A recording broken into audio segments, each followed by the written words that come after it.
ഉണ്ടാക്കാൻ പോണത് ഒരു ഈസി വെജിറ്റേറിയൻ ലഞ്ച് റെസിപ്പിയാണ്. ലഞ്ച് ബോക്സിൽ കൊടുത്തുവിടുകയും ചെയ്യാം. നല്ല ഹെൽത്തി ആയിട്ടുള്ള നല്ല ന്യൂട്രീഷ്യസ് ആയിട്ടുള്ള ഒരു വെജ് മീൽ റെസിപ്പിയാണിത്. ഇതുണ്ടാക്കിയാൽ പിന്നെ വേറെ കറിയുടെ ആവശ്യമൊന്നുമില്ല, എളുപ്പത്തിൽ തയ്യാറാക്കാം. പിന്നെ ഇതിന്റെ സൈഡിൽ കൂട്ടാനായിട്ട് ഒരു വെജ് ഫ്രൈ റെസിപ്പി ഉണ്ടാക്കുന്നുണ്ട്. അപ്പൊ നമുക്ക് ഈസി ആയിട്ടുള്ള ഒരു വെജ് മീൽ റെസിപ്പിയുടെ വീഡിയോ കാണാം. അപ്പൊ നമുക്ക് ലഞ്ച് റെസിപ്പി ഉണ്ടാക്കാം. അപ്പൊ അതിനുവേണ്ടി ഞാൻ അരിയാണ് കേട്ടോ എടുത്തു വെച്ചിട്ടുള്ളത്. ഇത് എന്ന് പറയുന്നത് പൊന്നി അരിയാണ്. പെട്ടെന്ന് വേവുന്ന അരി ഏതെങ്കിലും എടുക്കണം. എന്നുവെച്ചാൽ പച്ചരി ആണെങ്കിൽ എടുക്കാം കേട്ടോ. പക്ഷെ പച്ചരിയുടെ ചോറ് എനിക്ക് അത്രയ്ക്ക് അങ്ങോട്ട് താല്പര്യമില്ല, അതുകൊണ്ട് ഞാൻ ഇതാണ് എടുക്കുന്നത്. ഇതാകുമ്പം പെർഫെക്റ്റ് ആണ്. കാരണം വെച്ചാൽ മറ്റ അരിയൊക്കെ എടുക്കുവാണെങ്കിൽ ഒരുപാട് സമയം വേവാൻ എടുക്കും. ഇപ്പൊ നമ്മളിത് വെജിറ്റബിൾസ് ഒക്കെ ഇട്ട് ഒരുമിച്ച് വേവിക്കുന്നതാണ്. അപ്പം അരി വേവാതെ കിടക്കും. അപ്പൊ അതുകൊണ്ട് പെട്ടെന്ന് വേവുന്ന ഏതെങ്കിലും അരി എടുത്താൽ മതി. അത് നമുക്കൊരു 1/4 കപ്പ്. ഇപ്പം 2 പേർക്ക് വേണ്ട അളവാട്ടോ കാണിക്കുന്നത്. പിന്നെ ഇവിടെ ഞങ്ങൾ 2 പേര് മാത്രമേ ഉള്ളൂ. അപ്പൊ അതുകൊണ്ട് 2 പേർക്ക് വേണ്ടിയിട്ടുള്ള അളവാണ് എടുക്കുന്നത്. ഉച്ചയ്ക്ക് ഈ ഒരു ഈസി റെസിപ്പിയാണ്. ഇനി ഇതിലേക്ക് നമുക്ക് ഒരു 3 ടേബിൾ സ്പൂൺ തുവരപ്പരിപ്പ് ഇട്ട് കൊടുക്കാം. ഇനി ഇതിലേക്ക് നമുക്ക് വെള്ളം ഒഴിച്ചിട്ട് നന്നായിട്ടൊന്ന് കഴുകിയെടുക്കാം. ഞാൻ ഒന്ന് കഴുകി കൊണ്ടുവരട്ടെ. കഴുകി കൊണ്ടുവന്നിട്ടുണ്ട്. ഇനി ഇതിലേക്ക് നമുക്ക് കുക്കറിലേക്ക് നമുക്ക് ഈ അരിയും പരിപ്പും കൂടെ ഇട്ട് കൊടുക്കാം. പരിപ്പൊക്കെ എടുക്കുന്ന സമയത്ത് നല്ല പരിപ്പ് നോക്കി വാങ്ങിക്കണം കേട്ടോ. കുറച്ച് വണ്ണമുള്ള കുറച്ചൊരു അതായത് ഒരുമാതിരി തൊലി പോലത്തെ പരിപ്പ് വാങ്ങിച്ചിട്ടുണ്ടെങ്കിൽ അതൊരു രുചിയും ഉണ്ടാവില്ല, അതിനൊരു വേറൊരു ടേസ്റ്റ് ആയിരിക്കും. അപ്പൊ അതുകൊണ്ട് പരിപ്പ് വാങ്ങിക്കുന്ന സമയത്ത് ഒന്ന് ശ്രദ്ധിച്ചാൽ മതി. അത് കണ്ടോ, കുറച്ചൊരു തിക്കായിട്ടുള്ളതാണ്, തീരെ ഒരു തൊലി പോലത്തെ അല്ല, പിന്നെ ചുവന്ന പരിപ്പുമല്ല, ഈ ഒരു മഞ്ഞ കളറുള്ള പരിപ്പ് വേണേ. പിന്നെ ഇതിലേക്ക് നമുക്ക് ഒരു ഉരുളക്കിഴങ്ങ്, ഒരു ചെറിയ ഉരുളക്കിഴങ്ങാണ് ചെറുതായിട്ട് മുറിച്ചത് ഇട്ട് കൊടുക്കാം. അതുപോലെ ഒരു ക്യാരറ്റ്, അതും ചെറുതായിട്ട് മുറിച്ചത്, അതും ഇട്ട് കൊടുക്കാം. പിന്നെ ഇനി മുരിങ്ങക്കായ ഉണ്ടെങ്കിൽ മുരിങ്ങക്കായ ഇടാം കേട്ടോ, ഇല്ലാന്നുണ്ടെങ്കിൽ ഇടണമെന്നില്ല. അതുകൊണ്ട് ഒരു വലിയൊരു മുരിങ്ങക്കായ ആയിരുന്നു, അതിന്റെ ഒരു പകുതി എടുത്തിട്ടുണ്ട്. അത് നമുക്ക് മുറിച്ചിട്ട് കൊടുക്കാം. ഇത് നമുക്ക് വലിയ കഷ്ണമായിട്ട് തന്നെ മുറിച്ചിട്ട് കൊടുക്കാം കേട്ടോ. കാരണം എന്ന് വെച്ചാല് കുക്കറിലല്ലേ വേവിക്കുന്നത്. അപ്പൊ നമുക്കിത് വലിയ കഷ്ണമായിട്ട് തന്നെ മുറിച്ചിട്ട് കൊടുക്കാം. ഇട്ടിട്ടുണ്ട്. ഇനി ഇതിലേക്ക് നമുക്കൊരു ചെറിയ സവാള, ഇത് നമുക്ക് വലിയ വലിയ കഷ്ണങ്ങളായിട്ട് തന്നെ മുറിച്ചിട്ട് കൊടുക്കാം. ഇത് നടുക്കൂടെ ഒന്ന് മുറിച്ചിട്ട് വലിയ വലിയ കഷ്ണങ്ങളായിട്ട്, ചെറുതാക്കണ്ട. കുക്കറിൽ വഴറ്റാതെ ഇട്ട് വേവിക്കുന്ന സമയത്ത് സവാള വലിയ കഷ്ണങ്ങളായിട്ട് ഇടുന്നതാണ് നല്ലത്. ഇത് നമുക്ക് ഒരു പച്ചമുളക് ഒന്ന് മുറിച്ചിട്ട് കൊടുക്കാം. ഇത് നമുക്ക് വേണ്ടത് ഒരു 4 or 5 വെളുത്തുള്ളി, അതൊന്ന് നമുക്ക് 2ആയിട്ട് മുറിച്ചിട്ട് കൊടുക്കാം. നമുക്ക് വേണ്ടത് ഒരു ചെറിയ കഷ്ണം കായമാണ് കേട്ടോ. ഒരു തീരെ കുഞ്ഞൊന്നുമല്ല, അത്യാവശ്യം ഒരു ഇഞ്ച് കഷ്ണം വലുപ്പമൊക്കെ ഉണ്ട്, ആ ഒരു ഇട്ട് കൊടുക്കാം. കായം ഇടാൻ മറന്നു പോരുത് കേട്ടോ. പിന്നെ 1-2 തണ്ട് കറിവേപ്പില, അപ്പൊ വീട്ടിലുണ്ടായ കറിവേപ്പിലയാണ്. ഒരു 1/2 ടീസ്പൂൺ മഞ്ഞൾപ്പൊടി, ഒരു 1/4 ടീസ്പൂൺ മുളക് പൊടി, അതുപോലെ തന്നെ ഒരു 1/4 ടീസ്പൂൺ മല്ലിപ്പൊടി. പിന്നെ ഇതിലേക്ക് നമുക്ക് വെള്ളം ഒഴിച്ചു കൊടുക്കാം. നമുക്ക് ഒരു 4 കപ്പ് വെള്ളം ഒഴിച്ചു കൊടുക്കാം. ആവശ്യത്തിന് ഉപ്പ് ഇട്ട് കൊടുക്കാം. ഉപ്പ് വേണമെങ്കിൽ പിന്നെ ഇടാം കേട്ടോ. ഉപ്പ് കുറച്ചിട്ടാൽ മതി, കാരണം അധികമായി പോയാൽ പിന്നെ നമുക്കൊന്നും ചെയ്യാൻ പറ്റില്ല. നമുക്കിത് കത്തിച്ചു കൊടുക്കാം. ഇത് നമുക്ക് അടച്ചു വെച്ചിട്ട് ഒറ്റ വിസിലങ്ങ് ഓഫാക്കി എടുക്കണം. നല്ല ഹൈ ഫ്ലെയിമിൽ തന്നെ വെച്ചിട്ട് ഒറ്റ വിസിലിന് ഓഫാക്കി എടുക്കാം. ഇതിപ്പോ ഇതുപോലത്തെ അടപ്പുണ്ടല്ലോ, ഉള്ളിലേക്കുള്ള അടപ്പുള്ള കുക്കറാണെന്നുണ്ടെങ്കിൽ നല്ല പ്രഷർ കുറച്ച് കൂടുതലായിരിക്കും. ഇതിപ്പോ ഹോക്കിൻസിന്റെ ആണ്. അപ്പൊ അതാവുമ്പോൾ പെട്ടെന്ന് അങ്ങ് വെന്ത് പോകാൻ സാധ്യതയുണ്ട്. അപ്പൊ അതുകൊണ്ട് അരി അങ്ങ് ഒരുപാടൊന്ന് വെന്ത് പോകരുത്, അടിഞ്ഞു പോകരുത്, മുറിഞ്ഞൊന്നും പോകരുത്. അരി പോലെ തന്നെ കിട്ടണം. അപ്പൊ അതുകൊണ്ട് ഒറ്റ വിസിലിന് ഓഫാക്കിയിട്ട് ഫുള്ള് തണുക്കാൻ വേണ്ടി വെയിറ്റ് ചെയ്യരുത്. അതിന് മുമ്പ് ലാസ്റ്റ് ആകുമ്പോഴത്തേക്കും കുറച്ചൊന്ന് തണുക്കുമ്പോഴത്തേക്കും ഒന്ന് പ്രഷർ ഒന്ന് റിലീസ് ചെയ്തിട്ട് നമുക്ക് അങ്ങ് എടുക്കാം. കുക്കറോടെ ആയിക്കൊണ്ടിരിക്കുകയാണ്. ഇപ്പൊ നമുക്ക് ഒരു ചെറിയ കഷ്ണം പുളി എന്ന് വെച്ചാൽ വാളംപുളിയാണ്. ഒരു നെല്ലിക്കയുടെ ഒരു വലുപ്പമേ ഉള്ളൂ. കഴുകിയിട്ട് കുതിർത്തി വെക്കാം. ഒരു 1/4 കപ്പ് വെള്ളം ഒഴിച്ചിട്ടുണ്ട്. അത് അവിടെ നിന്ന് കുതിർന്നു വരട്ടെ.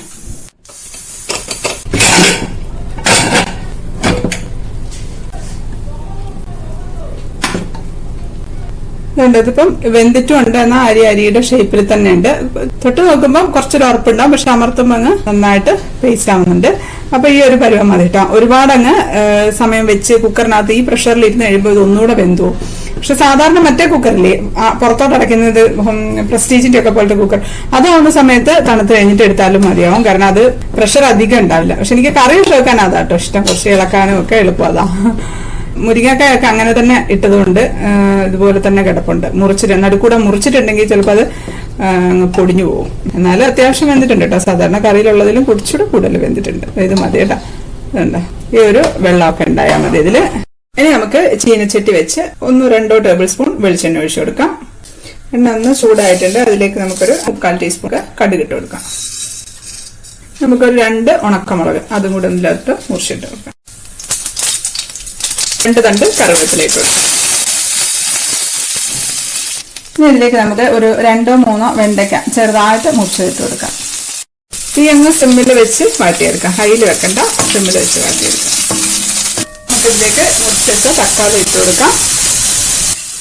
അതിൻ്റെ കൂടെ തന്നെ അതിനാവശ്യമായിട്ടുള്ള കുറച്ച് ഉപ്പും കൂടി ഇട്ട് കൊടുക്കാം. അതൊന്ന് പെട്ടെന്ന് വഴന്ന് കിട്ടുകയും കൂടെ ചെയ്യും. ഉപ്പിട്ടാൽ ഉപ്പ് പിന്നെ നന്നായിട്ട് പിടിക്കുകയും ചെയ്യും. നമുക്ക് നന്നായിട്ടൊന്ന് വഴറ്റിയെടുക്കാം. ഒരുപാടൊന്ന് വഴന്ന് ഇതായി പോകുന്നു വേണ്ട, എന്നാലും അത്യാവശ്യം ഒന്ന് വഴറ്റിയെടുക്കാം. സിമ്മിലിട്ടിട്ട് വഴറ്റിയെടുക്കാം കേട്ടോ. കുറച്ച് സമയം ഒരു 5 മിനിറ്റൊക്കെ ഒന്ന് വാട്ടിയാൽ മതി കേട്ടോ. ഇപ്പം അത് മതിയാകും. ഇപ്പം വെണ്ടയ്ക്കൊക്കെ നന്നായിട്ടൊന്ന് വാടിയിട്ടുണ്ട്. ഒന്ന് തൊട്ട് നോക്കുക ഇങ്ങനെ ഞെങ്ങുന്നുണ്ടോ എന്നുള്ളത്. ഇത് കണ്ടോ, വാടിയിട്ടുണ്ട്. വെണ്ടയ്ക്കൊക്കെ നന്നായിട്ട് വാടിയിട്ടുണ്ട്. ഇനി ഇതിലേക്ക് നമുക്ക് 1 ടേബിൾ സ്പൂൺ സാമ്പാർ പൊടിയാണ് ഇട്ട് കൊടുക്കുന്നത്. അതിട്ട് നമുക്കൊന്ന് ഇളക്കാം. ഇതൊന്ന് ചൂടായ ഒരു നല്ല സാമ്പാർ പൊടിയുടെ ഒരു സ്മെല്ല് വരുന്നുണ്ട്. ഇനി നമുക്ക് ഇതിലേക്ക് ഒരു 1/4 കപ്പ് പുളിവെള്ളം ഒഴിച്ചു കൊടുക്കാം. പുളിവെള്ളം നോക്കിയിട്ട് ഒഴിക്കണം കേട്ടോ. കാരണം വെച്ചാൽ നമ്മൾ ചോറിനകത്ത് വെള്ളം കുറവാണെന്നുണ്ടെങ്കിൽ കുറച്ച് കൂടുതൽ 1/2 കപ്പ് വരെ ഒഴിച്ചു കൊടുക്കാം. അപ്പൊ ഇതൊരു കുറച്ചൊന്നൊരു കുഴഞ്ഞിരിക്കുന്ന ഒരു പരുവത്തിലാണ് കേട്ടോ വേണ്ടത്. ഇപ്പൊ ഒന്ന് തിളയ്ക്കുന്നുണ്ട്. ഇനി നമുക്കിതിലേക്ക് ചോറ് ഇട്ട് കൊടുക്കാം. വേഗമൊക്കെ കുക്കറിനെ ബേസ് ചെയ്തിരിക്കും കേട്ടോ. ഇനിയിപ്പം ഒരു വിസിലിന് ഓഫാക്കിയിട്ട് വെന്തില്ല എന്നുണ്ടെങ്കിൽ അടച്ചു വെച്ചിട്ട് ഒരു വിസിലും കൂടെ വെച്ചാൽ മതി. അപ്പൊ കറക്റ്റായിട്ട് വെന്തോളും. ഇത്രയേ ഉള്ളൂ, കഴിഞ്ഞു. ഓഫാക്കുകയാണേ. ഓഫാക്കിയിട്ടുണ്ട്. ഇനി ഇതിലേക്ക് നമുക്ക് ഒരു 2 തണ്ട് കറിവേപ്പില ഒന്ന് പൊട്ടിച്ചിട്ട് കൊടുക്കാം കേട്ടോ. ഒരു 2 മല്ലിയിലയും എല്ലാം കൂടെ ഒന്ന് മിക്സാക്കി അടച്ചു വെച്ചു കൊടുക്കാം. വേണ്ട ഇതിപ്പം ഒന്ന് കുഴഞ്ഞിട്ടുണ്ട്. എന്നാൽ ഓരോ അരി വേറെ വേറെ കാണാനുണ്ട്. അരി അങ്ങ് വെന്ത് 2ആയി പോയിട്ടില്ല. അങ്ങനെ എടുക്കണം. അതല്ലാതെ അരി വെന്ത് 2ആയി പോയി ഉടഞ്ഞു പോയി കഴിഞ്ഞാൽ അത് കുഴപ്പമില്ല, എന്നാലും ടേസ്റ്റ് ഉണ്ടാവില്ല. ഇങ്ങനെ എടുത്താൽ മതി. ഈ ഒരു കുഴഞ്ഞിരിക്കുന്ന പരുവത്തിൽ. ഇത്രയേ ഉള്ളൂ. ഈസി ആയിട്ട് കഴിഞ്ഞില്ലേ.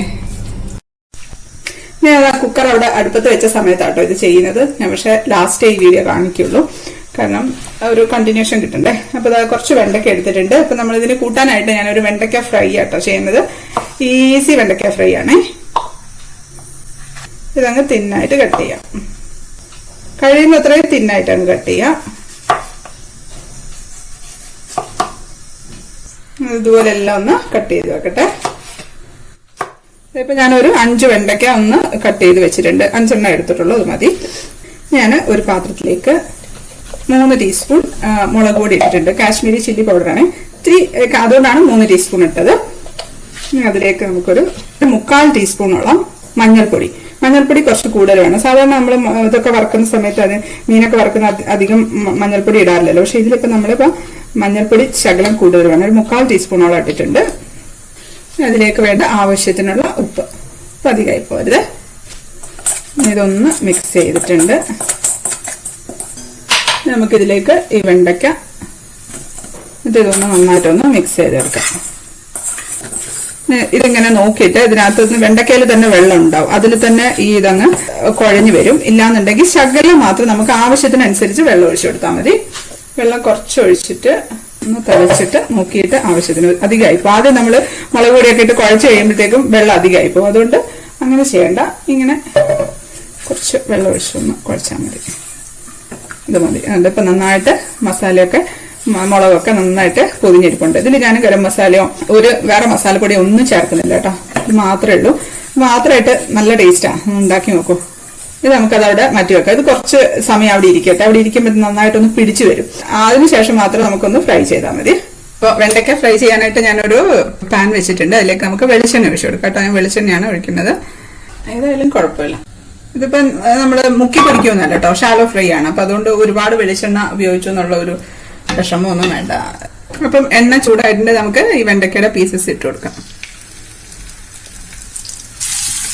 തീ സിമ്മിലേക്ക് വെച്ചെടുക്കാം കേട്ടോ. ഒരുപാട് ഹൈ ഫ്ലെയിമിലായി കഴിയുമ്പോൾ മുളക് അങ്ങ് കരിഞ്ഞു പോവുക ചെയ്യാം. നല്ല ലോ ഫ്ലെയിമിലിരുന്ന് വേണം ആകാനായിട്ട്. നമ്മളിപ്പോൾ വേറെ ഒരു എന്തെങ്കിലുമൊക്കെ വെക്കുന്ന സമയത്ത് നമ്മൾ വേറെ ഒരു അടുപ്പിൽ തന്നെ സിമ്മിലാക്കിയിട്ട് വെച്ച് കൊടുത്താൽ മതി. ഇതൊരു 10 മിനിറ്റ് മുതൽ ഒരു അരമണിക്കൂർ വരെ മാരിനേറ്റ് ചെയ്ത് വെച്ചാൽ മതി. ഇല്ലെങ്കിലും കുഴപ്പമൊന്നുമില്ല കേട്ടോ, പക്ഷെ വെക്കുകയാണെങ്കിൽ കുറച്ചുകൂടെ നന്നായിട്ട് നല്ല ടേസ്റ്റി ആയിരിക്കും. പിന്നെ ഇത് നല്ല തീരെ കുറഞ്ഞ തീയിലിരുന്നിട്ട് ഫ്രൈ ആയിട്ടെ. ഇപ്പം ആ സൈഡ് മുരിഞ്ഞിട്ടുണ്ട്, നല്ല മണമുണ്ട് കേട്ടോ ഫ്രൈ. ഇപ്പം മീനൊക്കെ വറുക്കുന്ന ഒരു സ്മെല്ലുണ്ട് കേട്ടോ ഇതിന്. നമുക്ക് പതുക്കെ മറിച്ചിട്ട് കൊടുക്കാം. ഒരുപാട് ഹൈ ഫ്ലെയിമിൽ വെക്കരുത്. പിന്നെ ഇടയ്ക്കൊന്ന് ശ്രദ്ധിക്കണം, വെച്ചേച്ച് പോയി കളയരുത്, ചിലപ്പം കരിഞ്ഞു പോകരുത്. ഈ മുളക് അങ്ങ് കരിഞ്ഞു പോകും. ഞാൻ വെച്ച മുളക് നമ്മൾ കുറച്ച് കൂടുതൽ ഇട്ടിട്ടുണ്ടല്ലോ, അപ്പം അതുകൊണ്ട് മുളക് കരിഞ്ഞു പോകാൻ സാധ്യതയുണ്ട്. അത് ശ്രദ്ധിച്ചാൽ മതി. മുളക് കരിഞ്ഞാൽ ഒരു കയ്പ്പ് വരും, പിന്നെ നമ്മൾ ഈ ഇത് പിന്നെ കഴിക്കാനേ ഒരു ടേസ്റ്റ് ഉണ്ടാവില്ല. ഇത് കഴിയുന്നത് ഞാൻ എണ്ണ കുറച്ചിട്ടാക്കുക കേട്ടോ. നമ്മളിങ്ങനെ വെറുതെ എണ്ണ അധികം കഴിക്കണ്ടല്ലോ എന്ന് വിചാരിച്ചതുകൊണ്ട് എണ്ണ കുറച്ചുകൂടെ ഒക്കെ ഒഴിച്ചു കൊടുക്കാം. ഇത് മറിച്ചിട്ടതിന് ശേഷം കുറച്ചുകൂടെ ഒന്ന് ഒഴിച്ചു കൊടുക്കാം കേട്ടോ. ഇതിപ്പം എല്ലാം മറിച്ചിട്ടിട്ടുണ്ട്. നമുക്ക് വേണമെങ്കിൽ കുറച്ച് എണ്ണ ഒന്ന് സൈഡ് കൂടെ ഒന്ന് ഒഴിച്ചു കൊടുക്കാം, ഒരുപാട് വേണ്ട കേട്ടോ. മറിച്ചിട്ടതിന് ശേഷം നമുക്ക് ഒരു 2 തണ്ട് കറിവേപ്പില ഒന്ന് ഇട്ട് കൊടുക്കാം. അപ്പം ആ കറിവേപ്പിലയുടെ ഒക്കെ ഒരു നല്ല സ്മെല്ലും ടേസ്റ്റും ഒക്കെ അങ്ങ് വരും. ആ സൈഡും കൂടെ ആകുമ്പോഴത്തേക്കും ആ കറിവേപ്പില അങ്ങ് മൊരിഞ്ഞിട്ടും ഉണ്ടാവും. ആദ്യമേ കറിവേപ്പില ഇടണ്ട, ആദ്യമേ കറിവേപ്പില ഇട്ട് അതിൻ്റെ ആ ഗുണമെല്ലാം മണമെല്ലാം അങ്ങ് പോയിട്ടുണ്ടാവും. ഇരിക്കട്ടെ. നല്ല എന്തോ മീനൊക്കെ ഫ്രൈ ചെയ്യുന്ന ഒരു സ്മെല്ലും അതുപോലെ തന്നെയാണ് കേട്ടോ. നമുക്ക് മനസ്സിലാവുന്നില്ല ഇതിപ്പോൾ എന്ത് ഫ്രൈ ആണ്. ഞാനിത് പണ്ടൊക്കെ ഓഫീസിലൊക്കെ കൊണ്ടുപോകുന്ന സമയത്ത് എല്ലാവർക്കും ഭയങ്കര ഇഷ്ടമാണ്. അന്നിങ്ങനെ പെറുക്കി കഴിക്കും. നെത്തോലിയൊക്കെ ഫ്രൈ ചെയ്ത് കൊണ്ടുപോയതുപോലെ ഉണ്ടെന്ന് പറഞ്ഞിട്ട്. ഇതിപ്പോൾ ഇതായിട്ടുണ്ട് കേട്ടോ. അതിപ്പോൾ ഒരുപാട് സമയമൊന്നും വെക്കണ്ട, മറിച്ചിട്ടതിന് ശേഷം പെട്ടെന്ന് ആയിക്കോളൂ കേട്ടോ. അത് നല്ല ചൂടായിട്ടിരിക്കുമല്ലേ, ഇത് മതി. ഇപ്പം മുരിഞ്ഞിരൊക്കെ ഉണ്ട്, ഇത് മതി. നമുക്കിത് ഓഫാക്കാം. ഞാനിത് വേറൊരു പാത്രത്തിലേക്ക് എടുത്ത് മാറ്റട്ടെ. അല്ലെങ്കിൽ ഇത് തന്നെ ഇരുന്നോട്ടെ, കുഴപ്പമൊന്നുമില്ല. ഇതെടുത്ത് മാറ്റുവാണെങ്കിൽ ഉള്ള ഇതെന്താന്ന് വെച്ചാൽ നമ്മളിത് മാറ്റി കഴിയുമ്പോൾ നമ്മൾ ഈ ചട്ടിക്കകത്ത് ഈ മുളകൊക്കെ കാണത്തില്ലേ, ആ മുളകിനകത്തോട്ട് നമ്മളിപ്പോൾ സാധാരണ ചോറാണ് വെച്ചതെങ്കിൽ ആ ചോറിട്ട് കുഴച്ച് കഴിക്കാൻ നല്ല ടേസ്റ്റ്. അപ്പം മീൻ ചട്ടിയിലൊക്കെ ഇട്ട് കഴിക്കില്ലേ, അതുപോലെ. അത് കഴിച്ചവർക്കറിയാം അതിൻ്റെ ആ ഒരു ടേസ്റ്റ്. മതി, ഞാൻ ഓഫാക്കട്ടെ. തിന്നായിട്ട് മുറിക്കുമ്പോൾ നല്ല മുരിഞ്ഞു വരും. കട്ടിയാണെങ്കിൽ അത്രയ്ക്ക് അങ്ങോട്ട് മുരിഞ്ഞു വരില്ല കേട്ടോ. മതി, ഓഫാക്കിയിട്ടുണ്ട്. അപ്പൊ ഇതാ നമ്മുടെ easy recipe, easy lunch box recipe, അതായത് ഈസി ലഞ്ച് റെസിപ്പി എന്താ പറയേണ്ടതെന്ന് എനിക്കറിയില്ല. അത് റെഡി ആയിട്ടുണ്ട്. എന്തായാലും നമുക്ക് ടേസ്റ്റ് ചെയ്ത് നോക്കാം. ടേസ്റ്റ് ചെയ്യട്ടെ. അടിപൊളി കേട്ടോ, നല്ല ടേസ്റ്റ് ഉണ്ട്. വെണ്ടയ്ക്ക എടുത്ത് കഴിക്കട്ടെ. വെണ്ടയ്ക്ക ഉണ്ടോ നല്ല മുരിഞ്ഞിരിക്കുന്ന, കഴിക്കട്ടെ. ഉണ്ടോ, നല്ല മുരിഞ്ഞിട്ടുണ്ട്, നല്ല ടേസ്റ്റ് ഉണ്ട് കേട്ടോ. നല്ല എരിവൊക്കെ ഉണ്ട്, നല്ല ടേസ്റ്റുള്ള റെസിപ്പിയാണ്. എളുപ്പത്തിൽ കഴിയുകയും ചെയ്യും. നമ്മൾ ഒരുപാട് മസാല ഒന്നും വേറെ ഒന്നും ചേർക്കണ്ട. മുളക് പൊടിയും ഈ 3 മുളക് പൊടിയും മഞ്ഞൾപ്പൊടിയും മാത്രം മതി. അത് തന്നെ നല്ല ടേസ്റ്റി ആയിരിക്കണം. ശരിക്കും പറഞ്ഞാൽ ഇവ കഴിക്കുന്ന സമയത്ത് നമുക്ക് വെജിറ്റേറിയൻ ആയാലോ എന്ന് ഞാൻ പലപ്പോഴും വിചാരിക്കാറുണ്ട്. പക്ഷെ എന്താ ചെയ്യാ, എവിടെന്നെങ്കിലും മീനോ ചിക്കൻ്റെ ഒക്കെ മണ്ണടിക്കുമ്പോൾ അതെല്ലാം പോവും. എന്നാലും പക്ഷെ ഇത് നല്ല അടിപൊളിയായിട്ടുള്ള ഒരു എന്താ പറയാ, ഒരു കംപ്ലീറ്റ് മീലാണ്. എല്ലാം ഉണ്ട്. നല്ല ന്യൂട്രീഷ്യസ് ആണ്, അധികം എണ്ണയൊന്നും ഉപയോഗിച്ചിട്ടില്ല. അപ്പം നോമ്പാണ്, കൂടുതൽ പേരും വെജായിരിക്കും കഴിക്കുന്നത് ക്രിസ്ത്യൻസിൽ. അപ്പം ഇങ്ങനത്തെ ഒക്കെ റെസിപ്പി ഉണ്ടാക്കി നോക്കുക, നല്ലതാണ്, ശരീരത്തിന് നല്ലതാണ്, എളുപ്പമാണ് ഉണ്ടാക്കാനായിട്ട്. അപ്പൊ ഞാൻ കഴിക്കട്ടെ. ഇത് തമിഴ്നാട്ടിലൊക്കെ സാമ്പാർ സാദം എന്ന് അറിയപ്പെടുന്ന ഒരു ഐറ്റമാണ് കേട്ടോ. ഞാനത് നമ്മുടേതായിട്ടുള്ള രീതിയിൽ ഒന്ന് ഉണ്ടാക്കി നോക്കിയതാണ്. പക്ഷെ സംഭവം അടിപൊളിയാണ് കേട്ടോ. അപ്പോൾ വീഡിയോ ഇഷ്ടപ്പെട്ട ലൈക്ക് ചെയ്യാനും കമന്റ് ചെയ്യാനും ഷെയർ ചെയ്യാനും ഒന്നും മറക്കല്ലേ. സബ്സ്ക്രൈബ് ചെയ്യാത്തവർ ഒന്ന് സബ്സ്ക്രൈബ് ചെയ്തേക്കണേ. അപ്പോൾ നമുക്ക് അടുത്തൊരു അടിപൊളി റെസിപ്പി ആയിട്ട് കാണാം. അതുവരേക്കും stay happy, stay positive. By.